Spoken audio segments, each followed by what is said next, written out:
This year at IFA 2017, Sony's releasing the Xperia XZ1 and XZ1 Compact, evolutions of the XZS and XZ that were released earlier in the year, and the XZ Premium that features the company's best ever technology. My name is Daniel Bader with Android Central, and this is the hands-on with the Sony Xperia XZ1 and XZ1 Compact. The Xperia XZ1 features a 5.2-inch 1080p IPS display with a Snapdragon 835, 4 gigs of RAM, and 64 gigs of storage. The XZ1 Compact is that same phone, but distilled down to a 4.6-inch 720p display and 32 gigs of storage. The main improvements on both of these phones this year are in the back. That's the 19-megapixel Motion Eye camera that debuted earlier in the year with the XZS and XZ Premium.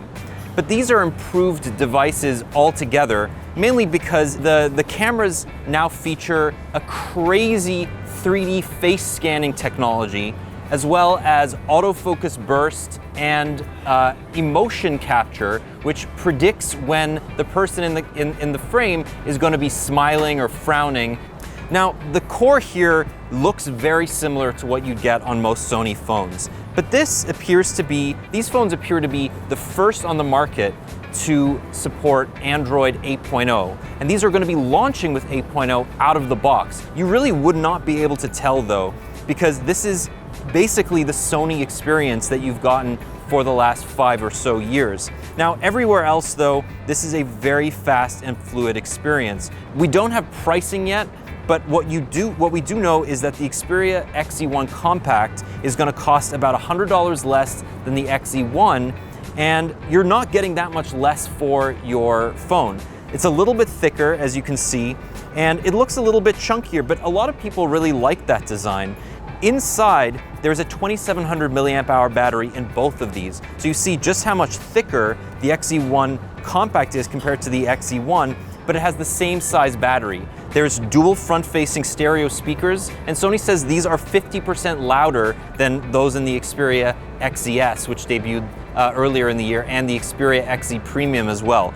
And you do get some of that Sony intelligence that the company has been touting over the last couple of years. For example, within the app drawer, you get personalized app recommendations, and Sony says that it's going to adapt the battery to make it last longer over the course of the phone's lifetime, so that it doesn't wear out as much as other devices. Of course, many people are going to wonder whether these phones have the fingerprint sensor built in the US. That won't be the case, but in the rest of the world, you will get a fingerprint sensor on the side. But you also see on the side underneath that power button, you get a camera shutter button, which is something that we really love, and you can see just how quickly the camera opens.